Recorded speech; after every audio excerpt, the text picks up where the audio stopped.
Diyos miingon kang Noe, nakahukom ako sa paglaglag sa tanang tao.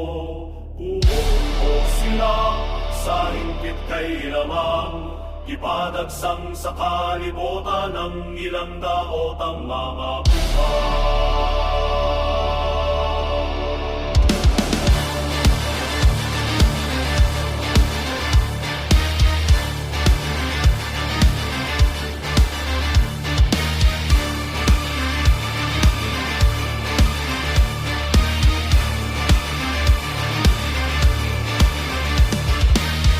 Kini ang sukila ng mahitungod ni Noe nga usa ka matarong matawo. Siya lamang ang gikahimotan sa Diyos ni atong panahon na kay nagbati numanuman siya sa Diyos. At doon na siya itulong ka anak, si Seth, si Ham og si Jabet. Ang panagkatawang daot at atubangan sa Diyos hanggang kalibutan na puno sa ilang pagkadaotan. Unya ang Diyos miingon kang Noe, nakahumong ako sa paglaglag sa tanang tao.